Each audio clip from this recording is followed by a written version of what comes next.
Hey you guys, here's a review of a game between two players rated very, very close to each other, 1097 and 1096. And this is from Breezy04.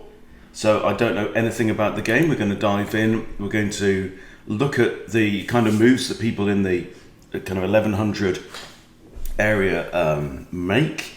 And we're going to try and look into the thought process and see, okay, what are the typical mistakes and what maybe are the things that are often missed at this level. Okay, so we'll do our best here. Okay, so we've got e4, e5 opening and the Vienna game. So, okay, so now I would play f4 with the Vienna Gambit. We get a Vienna Gambit. Beautiful. And now e5. And of course, if you're familiar with this, it leaves the knight nowhere to go other than back to square one. The only real alternative is queen e7, which is not best. Knight retreats. And now there's really two moves. You can play d4, or you can play knight f3 to prevent the queen from coming here with check. And, okay, white plays knight f3. This is all very good stuff. d6, I see this a lot.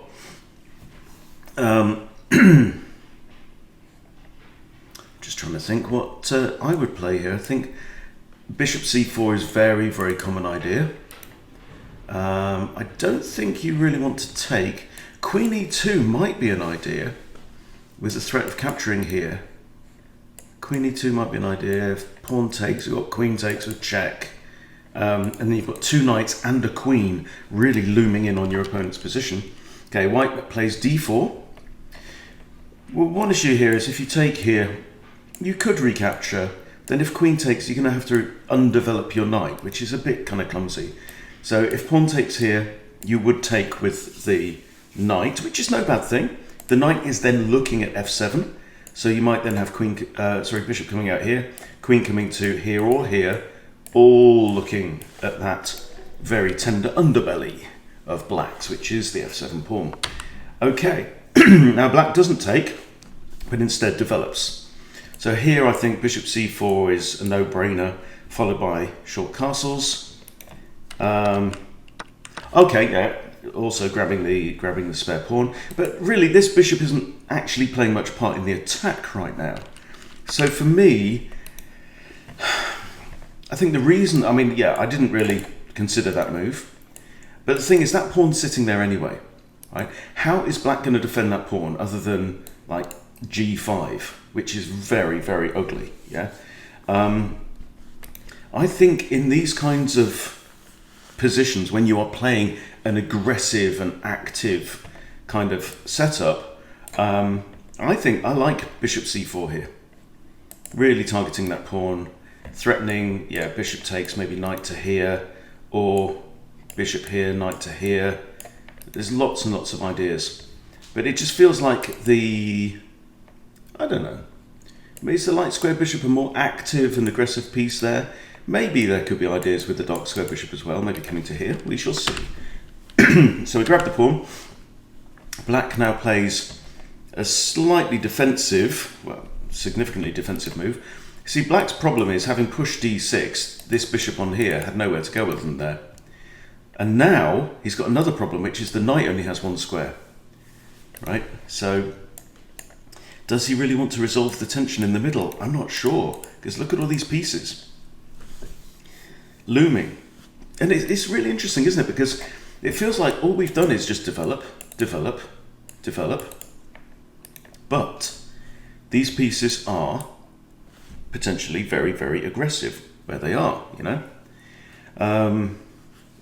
But what's happened is that white has been able to develop because of the gambit, yeah? So if we just rewind a bit, just get a feel for, this is the gambit principle, right? We offer black a pawn. So we're offering material, and what we're getting in return is activity, initiative, and a lead in development, okay? So now, black takes the pawn, and it all seems fairly normal. Yeah, we could have developed a piece in that turn, right? But this is a turn where black isn't developing a piece. So the pawn comes out the center, and now we push and black is forced to, and that's what I love about this particular gambit, is it's so forcing. Black has now had to undevelop his own piece. So he's invested 2 moves into that pawn knight that ends up back on g8, right? And now develop, yeah, get the knight out. And that's also a defensive move, right? It's aggressive and defensive. Pawn comes out. This is a timid little move, you know? Pawn comes out to here, it's blocking in this bishop.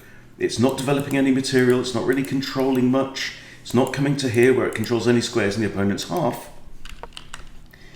Now d4, bishop comes out. Finally, black has development on move 6. Okay, he's got something to show for his work. Bishop develops, and we have 3 pieces developed compared to black's 1 piece.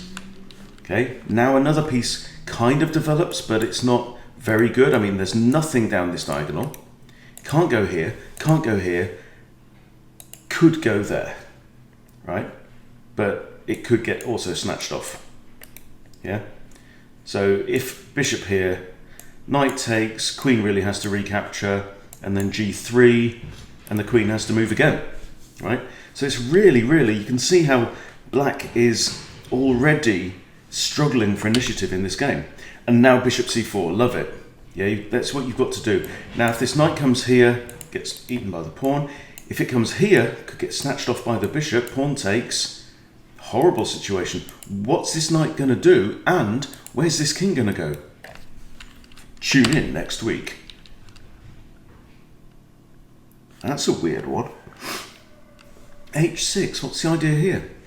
Does he want to play g5 and kick the bishop? He could have just played g5 anyway, with queen and bishop behind it. That's a weird move. Or does he want to slide his bishop back into there? I don't get it. Don't get it at all. All right, white castles, good move in the Vienna. Notice that because we've lost our f-pawn, right? Our f-pawn got captured here, and then we recaptured, okay? So black is short of an e-pawn because it captured there. So the e-file is now semi-open, only has a white pawn. The f-file only has a black pawn, so this is semi-open, so we want to get our rook onto that file. Okay, right, I suspected as much. Okay, so black, I think, has already made up his mind he's going to castle long, if he castles at all. And I kind of get the point of this, right?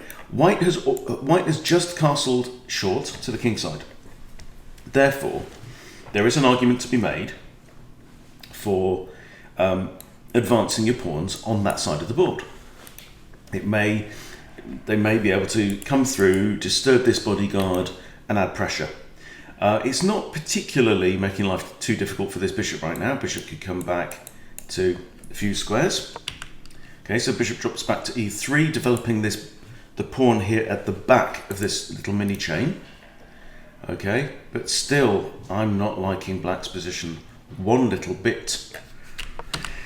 Okay, bishop now moves again. Slight problem here is that we're moving a developed piece a second time, which means we're not developing that knight, although you can't, because h6 has now taken away any squares for that knight. You're not developing this knight either. This rook isn't in the game, this rook isn't in the game, you know. So what we do, we're having a poke at this knight. However, the knight's now defended, and this very often happens in the Vienna. When you castle, this f3 knight gets defended by the rook, so the queen is free to move about her, you know, go about her day. So here she comes, goes to e1. Interesting. So she might come here. She might even come here with ideas of moving this pawn and having an attack against a7. That's the thought. Now finally, another minor piece comes out, all right? But look at this already. White has 1, 2, 3, 4, and castle. That's 6. It's a development score of 6 against 3, right? Black is way behind in development. Okay, so what would I be looking at here? This pawn, potentially a weakness, but it's defended by knight and bishop. It attacked only once, so that's not a problem. What about this pawn? So what if we pushed? right? Now pushing here makes some sense because black's king is still in the middle of the board, still in the center, right? Hasn't castled and isn't about to. It would take 1, 2 moves to castle.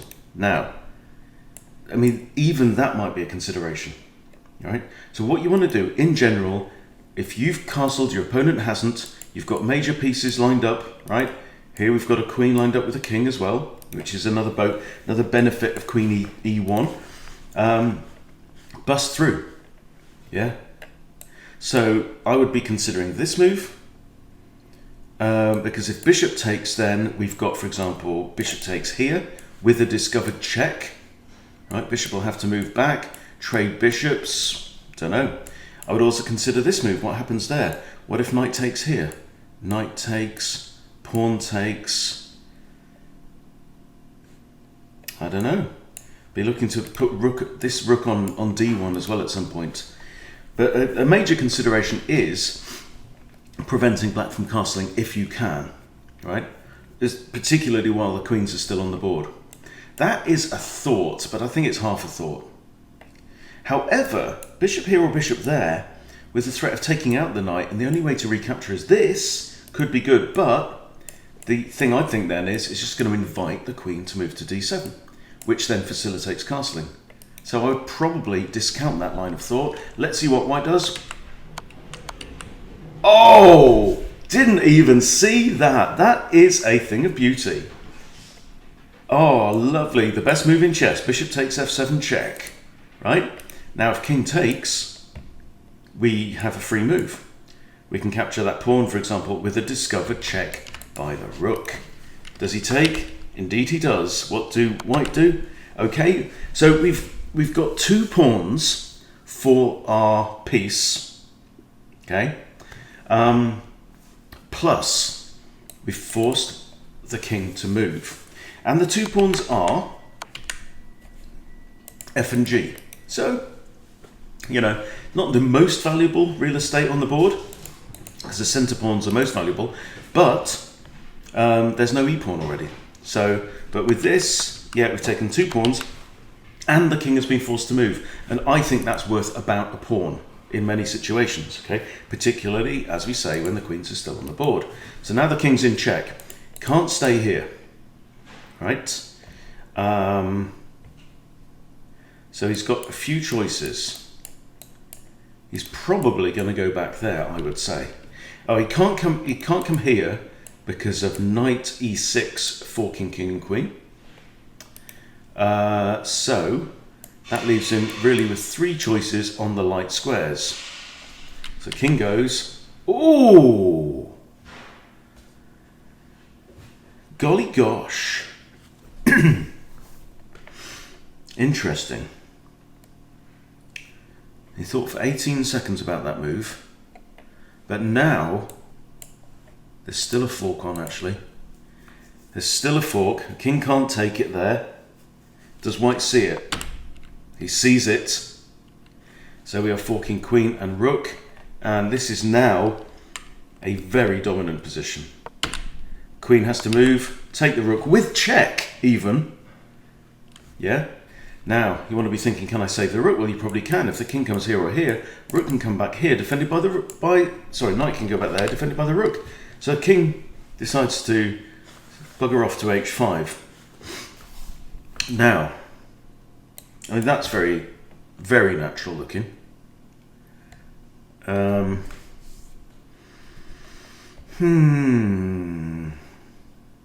Bishop's looking at this. I don't see any benefits of that. Okay, so knight f7 is played. Bishop comes down attacking the queen. Really?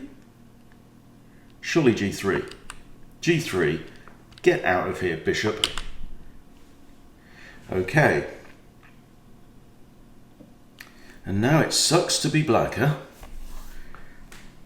Okay, so what would I play here?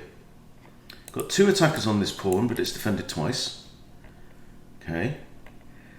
You really want to activate your remaining stuff. So this knight is playing no part in the attack right now, but this square might look good and come to here, right? Trade some stuff off. We're up basically a rook and 2 pawns for a bishop right now. This is +4 advantage. So you want to get your knight in the game, or even knight. Here is the thought with check. Actually, that would be checkmate. That would be checkmate. Because king can't go there because of the pawn, can't go there because of this knight, can't go there because of this knight on here. So that's mate in 2, unless black does something about it. What does white play? Yes, my son, knight e2. Right, now we have potentially mate in 1, if the knight goes there. Black stops it with d takes e5. But now surely, maybe, hang on. Pawn takes, knight can't recapture, because isn't this still mate? It's still mate, because these knights are guarding these 2 squares, yeah, and the pawn's guarding this one. So I would have recaptured here, I think, with the pawn, not the knight. So this is, okay, it's a 3-way fork, which is basically forcing an exchange. But I do think you missed mate there. Or at least a mating threat, which is a good thing to do. Also, you have a check, right? But obviously not on the previous move, yeah. Anyway, so knight takes, and oh, now we throw in the check as an in-between move, okay? Could have just recaptured the knight, but now the king has this square, which he didn't before when there was a knight there. But we've now traded off that knight. Okay, so the king now does have a square. Oh, but now the knight can move with a discovered check. And what's the evilest thing we can do with that? Not an awful lot. But let's say, like we come here, that'd be double check. And the king only has 1 square to go. No, he all could go back here. Okay, so we have knight back to d3. Oh yeah, they are well spotted looking at this knight. I was trying to look at the queen and stuff like that, but yeah, this is a nice one. So the king cannot defend the knight because the king cannot venture onto there. Right? It's in check by a bishop. There's nothing that can block. King has to move. King moves back to h5. Knight takes knight with the fork. Yeah. Queen moves out the fork. What do we do? Snatch the bishop? Yeah, snatch the bishop. King takes. And surely this king is not long for this world. Not now. Okay, so thoughts are rook here or queen here with check. h3 I don't think is really, I don't know. It might be calculable, but if takes, I think then we're kind of out of checks, aren't we? So white plays, yeah, rook up to f4. I like that move. King has 1, 2, 3 options. None of them particularly attractive. Back here, and then check by the queen. Queen f1 is mate, yeah? No, queen can block. Queen takes mate. Excellent. Very, very satisfying Vienna game. Yeah. I think like the only criticism that I would make would be maybe spotting that mate. That's really something, potential mate in 2. But yeah, there was recapturing with the pawn instead of with the knight, because the knight was covering a specific square, which could have given the king nowhere to go. And finishing with 11 minutes on the clock in a 15+10 as well. Very thorough demolition of black, and really shows the power of the Vienna Gambit. It really is an absolute beauty. So that's it. I think, yeah, very, very well done for that game. I think both players played pretty well, but black, if you don't know how to play against the Vienna Gambit, it's very easy to get into trouble. So, from black's perspective, okay, this is playable, right? And then if the Vienna Gambit is played, the best move is d5, right? Never ever take the pawn. It's a mistake. Okay, it's a trap. Okay, don't do that. Right? The main line is pawn takes here, knight takes here, and then there are a few options. This is the line that I play as white. which is the Paulson attack, and takes, can be very, very dangerous. White's looking to push this pawn up at the appropriate time, and can get a very nasty attack. And again, you see using this f-file, and you could see how important that f-file was, and having that rook on that f-file was very material in Black's demise in that game. So yeah, thanks for sharing, Breezy04. Very much appreciated it. Hope you've enjoyed watching this one as well. Thanks for watching. See you later.